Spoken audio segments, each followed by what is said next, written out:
Madam Toastmaster, fellow Toastmasters, I don't know why I am so drawn to living on the road. Like a moth to the flame, I believe a house is better when it can roll and go hurtling down the highway at 70 miles per hour. I have a partner in this passion. My husband, Jim, shares my notion that we are more at home when we don't know where we are.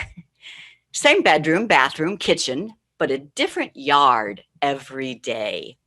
We lived full time in an RV for 14 years, and we loved every minute of it, even the breakdowns. In April of 2017, we were traveling east on Highway I-40 through Arizona when we heard a loud noise and everything just stopped. Jim was able to pull over on the shoulder, and we called our emergency road service and got a tow to a nearby town called Seligman, Arizona. There was a diesel truck repair facility there. They said they could order the parts, but it wouldn't get there till Monday. This was Friday of Easter weekend. Well, we could either stay in our RV parked in their lot, or we could take our car that we always towed behind the RV and drive just about an hour down the road to Williams, Arizona, the home of the Grand Canyon Railway. This is a train that takes tourists from Williams to the Grand Canyon and back with an optional overnight, something we'd always wanted to do, something that other people plan for years and get reservations months in advance. We picked up the phone, got reservations on the train and an overnight at the classic El Tovar Hotel on the south rim of the Grand Canyon.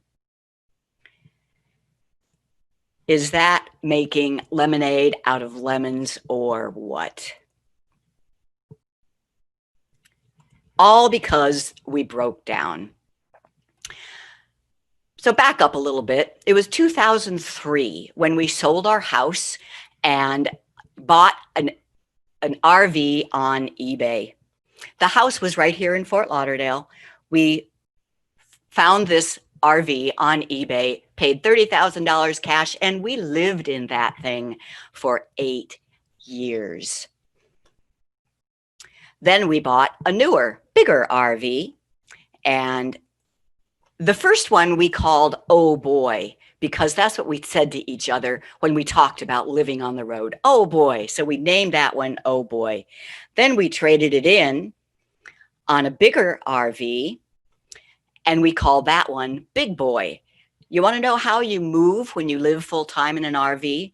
You just pull the old one up next to the new one and face them in opposite directions so that they're door to door. And you put a plank between the two doors, and you just carry everything out of one and put it into the other.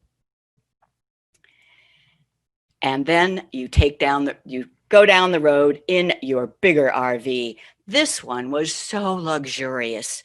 We could even invite people over for happy hour or dinner. It had a separate dining room area. And when you stop, you get these slide outs that when you put them out, you have so much space. We felt like we were in a palace. So there's a lot to learn when you first start living in an RV. For example, one of the first things you need to learn is how to manage the smell that comes from the toilet holding tanks. We hadn't quite figured that out in our first month of travel when we were headed through North Carolina and saw a sign that we were about to take a road that goes through Camp Lejeune Marine Corps Base. At the entrance, there was a sign saying, "Prepare to be inspected." There are delays up to a half hour. We had a ferry to catch, so this really worried us.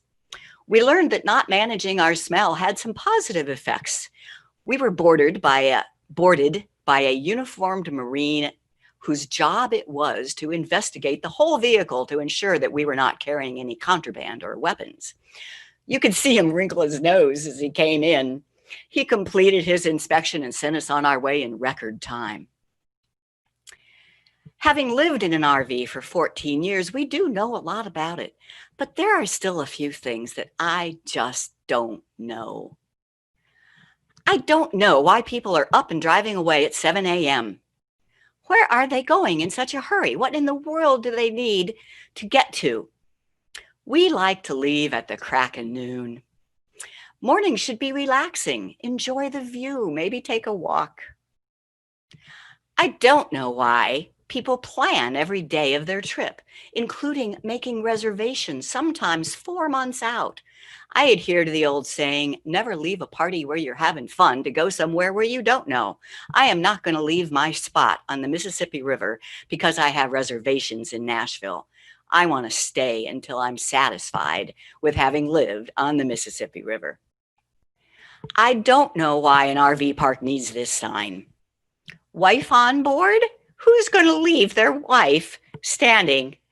Well, that's a lie. I do know.